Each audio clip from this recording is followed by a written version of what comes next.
Welcome to Mad About Money. I'm Maddie Alexander-Grout, and this is the podcast where we talk to interesting people all about their interesting money stories. I'm joined by the lovely Suzi Payton, who is a comedian, an ADHD coach, and an ADHD speaker. And I've been following her TikTok for a while, and she's very funny. So it's really nice to have her. I'm hoping she's going to give us some jokes. And if she doesn't, I'm going to be really disappointed. Well, prepare to be disappointed then. Oh, rubbish. Suzi, it's lovely to have you. Tell us a little bit about you. Yeah, thanks for having me. It's great to be here. So, yeah, I'm an ex-teacher. I was a teacher for 17 years, and I feel like I did my time as a teacher. That was hard going, loved working with the kids, didn't love the admin side of things so much. And then, yeah, here I am. During the pandemic, I became self-employed, which is something I'd wanted to do for years and never quite known how. And now here I am. I was as a coach, like you say, a coach, comedian and speaker. I support neurodivergent adults with confidence, with self-belief, self-acceptance. So a lot of mindset work, which is something I'm massively passionate about. A bit about me, and I was diagnosed 12 years ago, I believe, with ADHD inattentive subtype, clinically significant autistic traits. I'm saying I'm autistic, thank you very much, and mild Tourette's and mild OCD. So a nice cocktail of neurodivergence going on. I love a cocktail. I've got a cocktail as well. So, I mean, we were talking about this like just before, and, you know, I've got pretty much everything. And I always said I don't have Tourette's, but I do little clicky things with my tongue and little repetitive things that are not, I wouldn't necessarily say they were tics, but they probably are. Yeah. But I like having one that's not in the basket. So, like, I am a full basket of eggs, I like to say. Yeah. Yeah. So it's very interesting. You know, I really like, and I'm kind of into the comedy scene quite a lot, actually. And I think there are lots of people who try and do comedy around neurodivergence. I mean, the only one that I found that I quite like is Fern Brady. Do you know Fern Brady? I think I'm following her, but I'm not too sure. She's autistic, but she doesn't just do autistic jokes. So it's not like, but it's an interesting realm, I think. And I think it is, I would definitely say that as a neurodivergent, if you can laugh at yourself, it really bloody helps, because we've got a lot of external pressure from other people and a lot of external pressure from the world, and especially the people who are like, ADHD doesn't exist, and you can be like, fuck off. Yeah. I think making it kind of more entertaining for people sometimes really helps. So I love what you're doing. Yeah. Let's talk a little bit about your backstory. So I'm going to ask you the question that I ask everybody who comes on this podcast. What is your money story? Money story, that's a really interesting one. So before I was diagnosed, about 5 years previous to that, I started exploring ADHD and autism. And while that was all going on, I was racking up £20,000 worth of debt. And that was through credit cards, you know, trying to switch credit cards, going to 0%, trying to manage that, never succeeding, yet still spending on the credit cards and the loans, thinking, oh, it will be fine. I had this kind of denial-based attitude, I think, where, oh, it'll work itself out, worry about that tomorrow, manana. And of course, it built and built. And I was so worried, you know, with the debt letters coming in and repayments, and I just didn't open, you know, typical story, didn't open the letters, was scared, was ashamed, didn't know what to do, where to turn. And then eventually I did reach out to the StepChange debt agency, charity, and they really helped me out. And I was fortunate enough to, like, kind of fast forward a few years. I had bought a flat that I'd rented out. My dad had helped me buy that years ago. And once I sold that, I was able to pay off the £20,000 of debt. And I haven't been in debt since. I've learned a lot between that time and now. I'm very careful. I have a credit card that I don't use. I think Brilliant. I got it just to get my credit score back to good or whatever.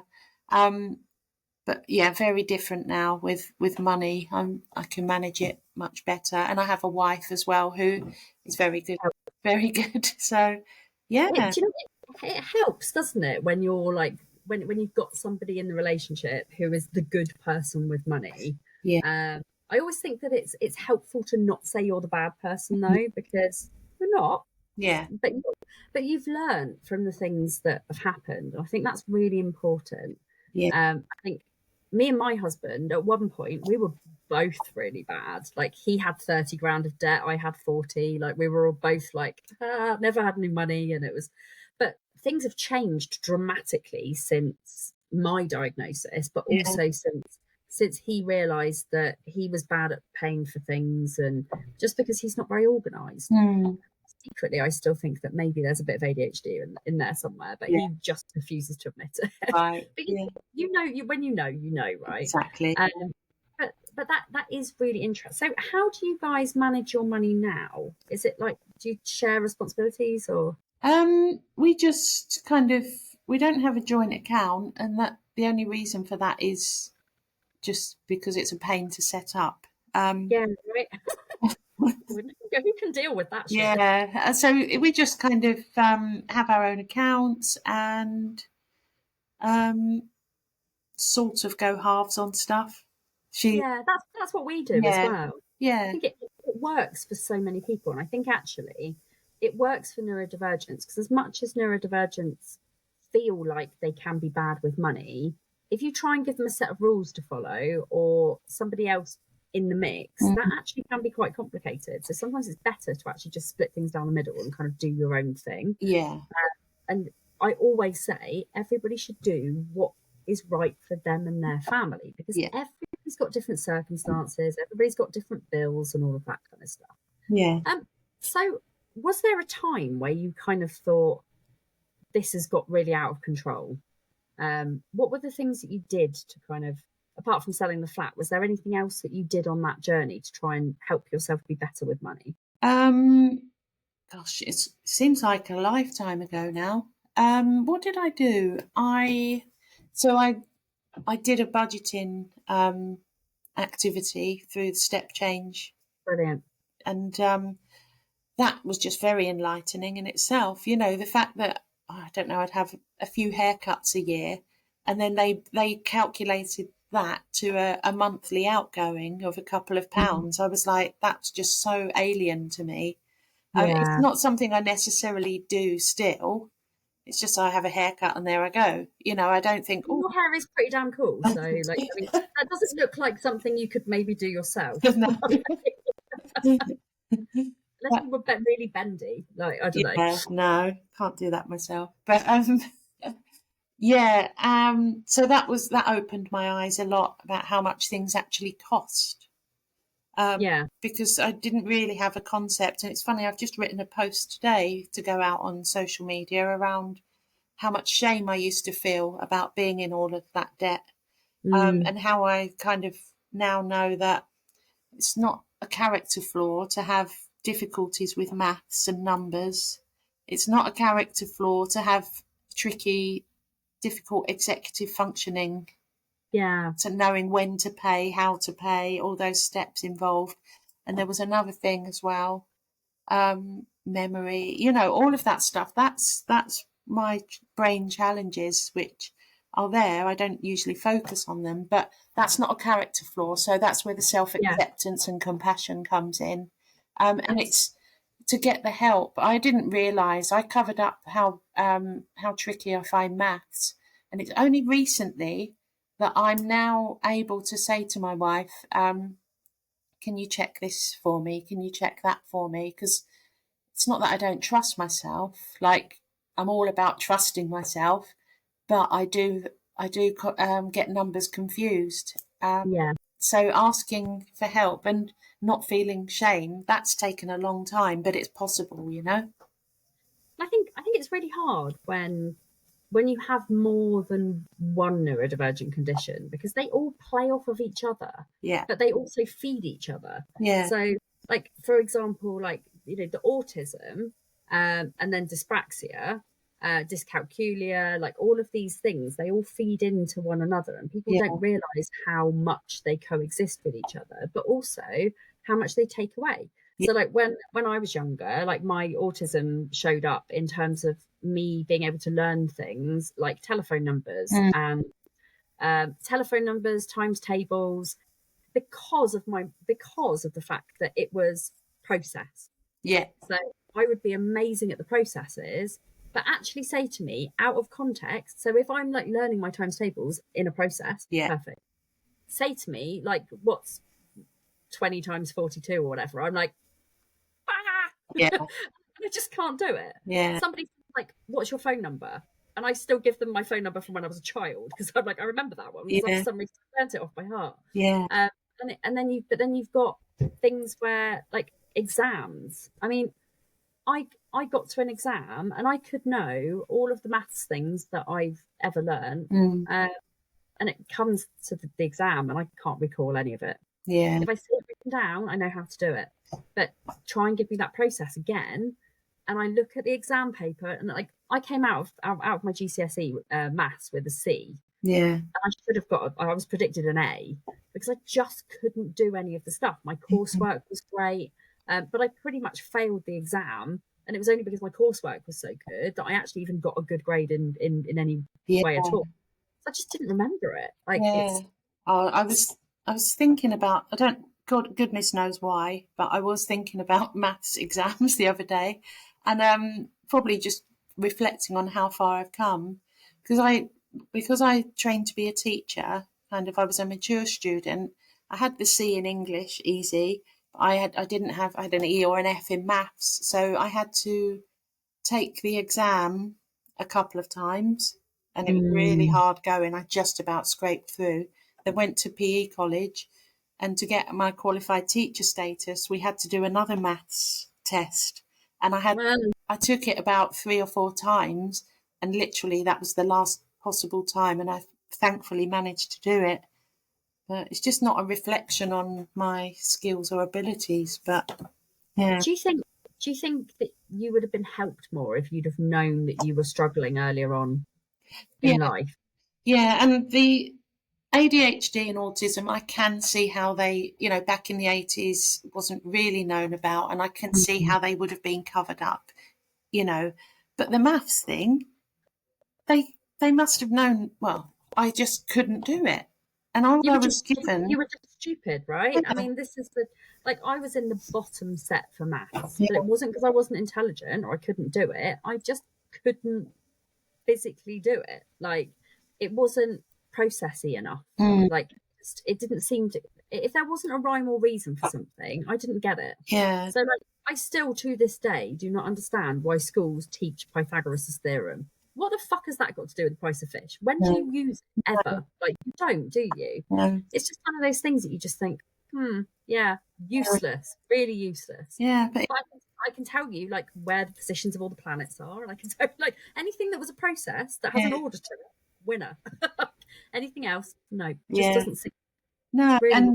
and even though they used to give us these leaflet books to work through, and even it was like John had 2 apples, Sophie had 5 apples, but it still didn't make sense, because it's like, why are we sitting here talking like looking at apples? Nobody had explained the context. Why? One day you'll have to go and buy your own apples, and then right, okay, maybe I'll take notice, but I just messed around instead. And this is why financial literacy is so important, and it should be taught in schools. This is the whole reason why we launched Mad About Money app, because there were so many neurodivergents who just don't get money. I mean, there's so many people in general who don't get money, but it shows up so differently for us. I mean, we've got the autistic side of us, which really wants to save. We've got the ADHD side of us that really wants to spend. It's all conflicting and all consuming all at the same time. Yeah. And then we've got the dyscalculia part of it, where we're like, numbers, don't really know what I'm doing. They're all mixed up. They're all jumbled. And then it's like, oh, but I want to write something about that. Oh no, dyslexia's there. Sorry. Like just Oh Yeah. no, sorry. I'm just going to talk about that whilst walking into a post because I'm also dyspraxic. Just all of these things, Yeah. they are to try us, aren't they? And then like it's the crazy things. Yeah. So when did you get your diagnosis? Let's talk a little bit about that. How did you know that you had ADHD and autism? So ADHD, for me, I mean, I was a teacher as well, so I was kind of in that world where I could spot an ADHD child um, from a mile off. And when I say that, I don't just mean the hyperactive Mm, style, So I started taking a really big interest in it throughout my teaching career. And then it just kind of made sense. And I was hyper and I was the one messing around. And I was, even in my workplaces, I was, like in open plan offices, playing on the chairs, spinning round. But people used to find it funny. So then mm. I'd kind of do it more. But yeah, I've had quite a few jobs. That's how I ended up in an office. But Yeah. yeah, so researching, and I'm my my kind of special interest, long because being ADHD and autistic, some come and go, but one that stood the test of Yeah. time has been myself and Yeah. personal development, but also then to help other people through what I've learned about myself. Um, so ADHD to me was really obvious. Autism was becoming very apparent. It's in my family as well, all Mm, undiagnosed, but it's so clear to see yeah. for me anyway. Um, and so yeah, I put myself through the assessment. The autism one I went for first. This was like 12 years ago, and I didn't realise I didn't have any of the Facebook support groups to find out what to expect, Yeah. and I did not realise they would just look for one thing. They're just looking for autism. Oh, my dog's on the Mm. wire. I'm just going to unplug that. Um, and funnily enough, they couldn't see it because I was so high masking, and everything I said was very pointed towards autism, but they couldn't get past what they saw in front of them. So they didn't listen to what I was saying. And that's when they said, oh, it's mild OCD. It's very mild though. And I was like, so what about my sensory issues then with sound and Mm. smell? Oh, that's anxiety. Really? Okay. Yeah. And funnily enough, all these years later, sensory issues are in the diagnostic criteria. Back then, they weren't. No, interesting. Yeah. So the report read like I was autistic, and then the comment at the bottom was, "There's not enough childhood evidence to give a full diagnosis," or something like that. Even though the report read from something my mum had said.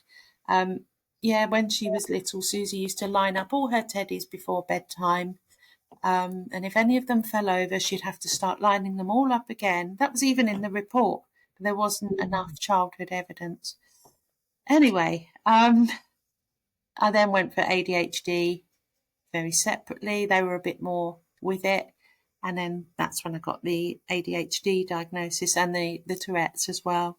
So autism, because I'm autistic, I need it's a really hard one because I don't need a professional to say yes, you're autistic, but part of me does. But I am looking at PDA as well. So I'm going to kind of get in touch with a specialist when I can build that strength again to go through the whole Oh, process. yeah. Because I think PDA is the kind of key thing here that's making everything else so hard to see, and it makes Yeah. so much sense. I mean, don't tell me or expect me to do anything because I just can't do it. Yeah. And that's really tough. I think I haven't had an official autism diagnosis, but my ADHD specialist, when I got my ADHD diagnosis, said, "We think you're autistic." And I was Mm. like, "Nope, nope, nope, never, nope, not at all." And then, yeah, she said, "No, we think you are." Went on my ADHD medication. I was like, "Oh." Yeah, As soon as it was cleared, I was like, not when I say cleared, but lessened slightly. I was yeah, like, "Oh, you are." yeah, And then I started thinking back about all of the things that I did, like learning wise as a child, and like whenever I went to my grandparents' house, they had this basically this shelf that had loads of porcelain animals on it. Oh, yeah. Like sounds, I don't know where. Oh, it's gone. Oh God, where has it gone? That's never good, is it? We have something and then it disappears. Oh, there it is. Right. This, I'm showing you this. This is the oldest thing that I own. This is the Cat in the Hat. Oh.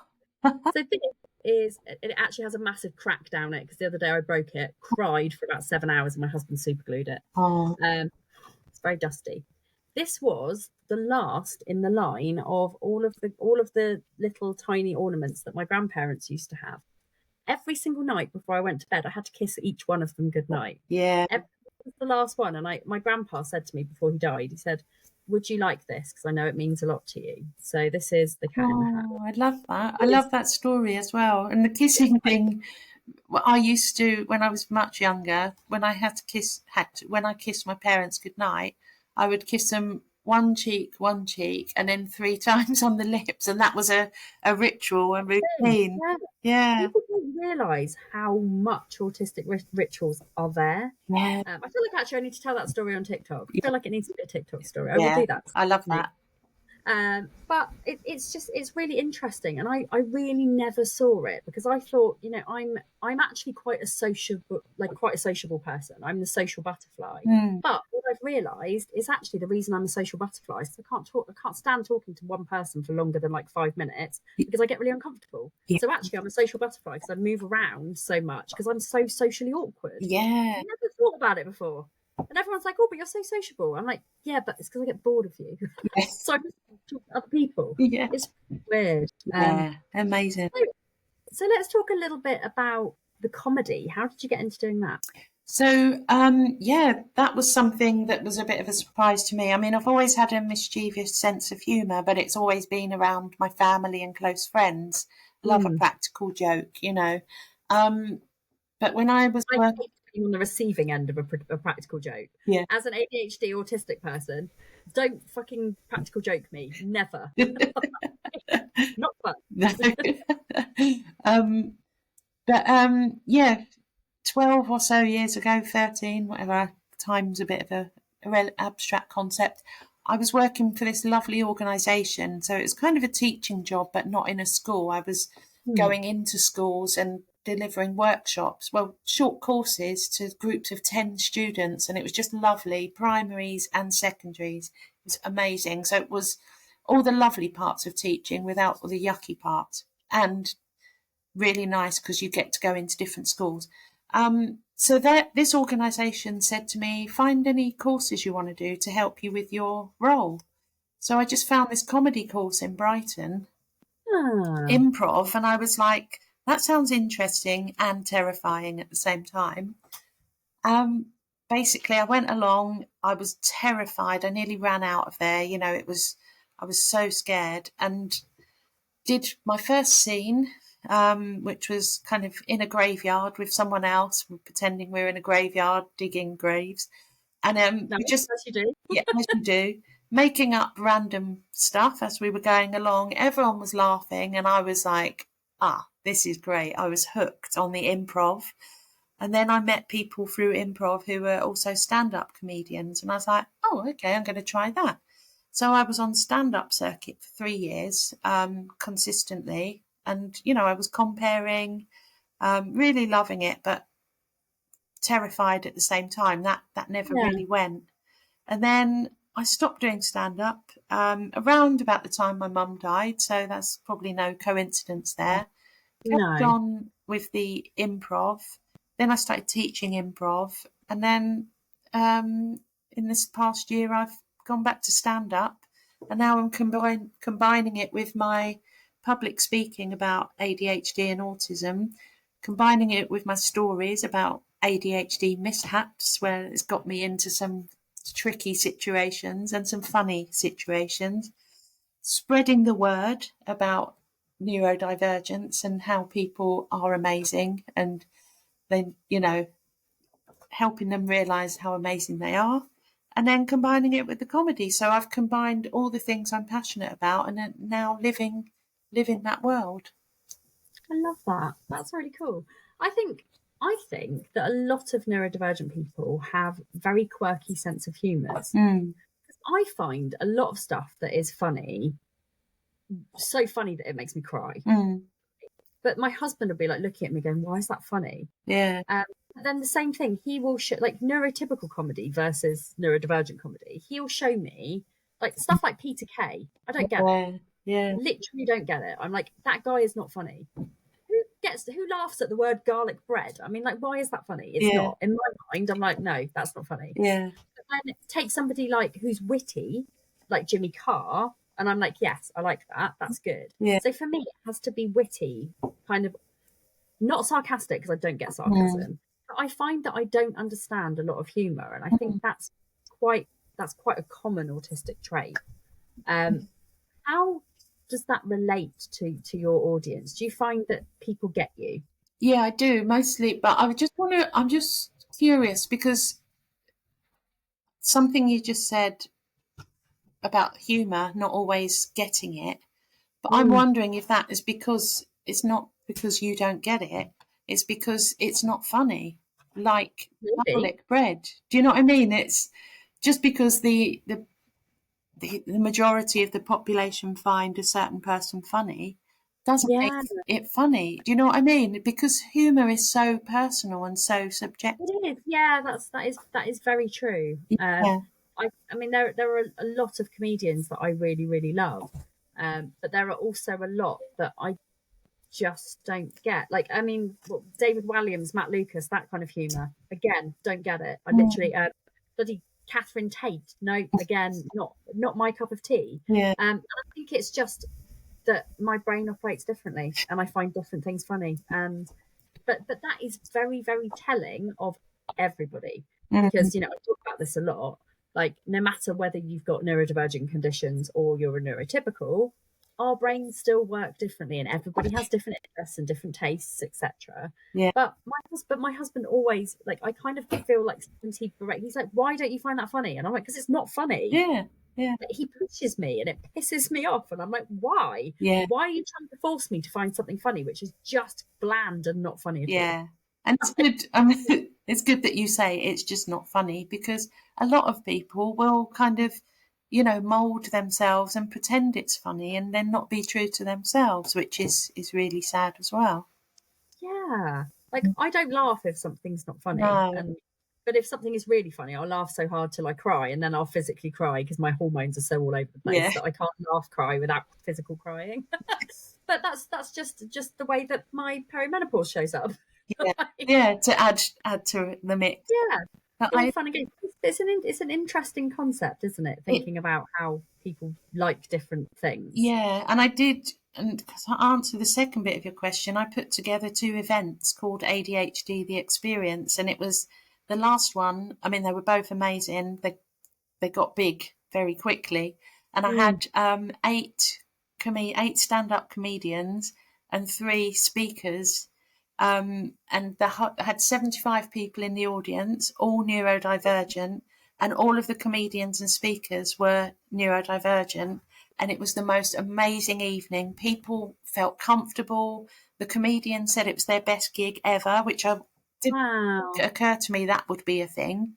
And it was the humour, because people were talking, not always, but they related to them because they were neurodivergent, and they're like, oh God, I do that sort of thing, and it's okay. Yeah. Do you know what? I've actually always fancied doing comedy. Like, I think once my book comes out, I'll be like, I'll probably have to tell some of those stories live, and naturally people will find them funny because they are really funny, because I fuck up a lot with the neurodivergence. So I think there will be a lot of things that will potentially come out in my stand-up eventually. Yeah. But at the moment, I'm like, am I funny?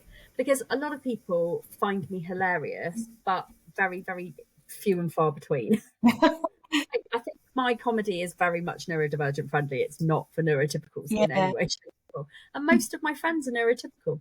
Right. I don't know how it's ended up that way. Yeah. But some of the people who find me funny are mainly the people who I work with who like my TikToks, because they're like, oh, Maddie's actually really funny. Nope. Most of my friends, actually, it's a running joke that I'm not very funny. Wow. Yeah. That goes back to what we were just saying about people. But you're Having welcome to come to one of my ADHD experiences and do your stand love up to. there.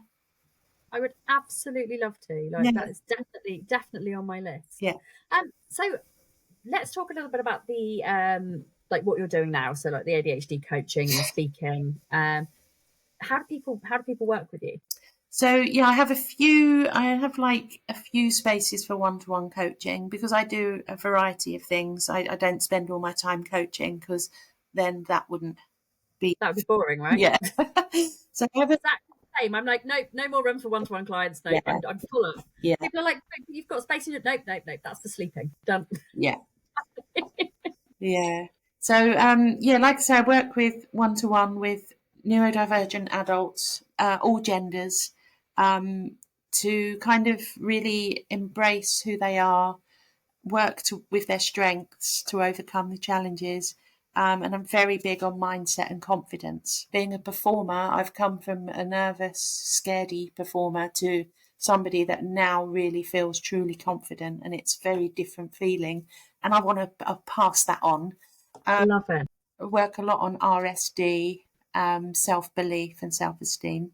So I have a few spaces for one to one if people get in touch via the website.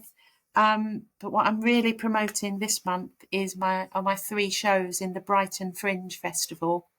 I've got Ooh. 3 shows, one woman shows, that's me. And it's a mashup of stand-up comedy / storytelling, true stories. Some people think I'm making up stories. Like, why would I do that? True stories around being ADHD and the time that I said yes to a really weird world record attempt. And Oh, that's you need to that's tell me more about that. I can't because it's in the show. Oh, oh no. Well, we're going to have to cover that. What are the dates? So the dates, oh gosh, I did write them down. The 19th and the 25th of May and the 2nd of June in Brighton, the Quadrant. And my alter ego, Polly Parton, is also joining me. She's going to be doing a song and a dance. And she's Ooh. not very coordinated, just like me. So the dance could be interesting. Oh, I really, annoyingly, I am busy all of those dates where I would Oh, actually have come on the train and come to see you. Damn, take that on the bloody 2nd of June. that. Rude, rude. Yeah, I know. Like that's my teenage hyper focus there. Yeah, Like yeah. 100. So I don't know why I'm going to see them for a second time. They were really good actually when I Oh, went to see them the first fair time. enough. So that's probably why. Oh, amazing. Suzi, it's been so nice to have you on. Absolutely lovely. Go and check out the show notes. We're going to have all of Suzi's contact details there. Suzi, where's the best place people can find you? SuziPayton.com is the best place. That's SuziPayton. And I'm happy to connect with people on all social media channels. So, yeah. Lovely. It's been an absolute pleasure to have you on. So, guys, if you're listening to this podcast on Apple Music, Spotify, YouTube, in the Mad About Money app, wherever you're listening, please hit the subscribe button, give us a follow, because that helps us to get the podcast out to more people so we can educate people on amazing topics like neurodivergence and money. If you want to follow me, Mad About Money Official on TikTok, Maddie Alexander-Grout on LinkedIn. Thank you for listening. We'll see you next time.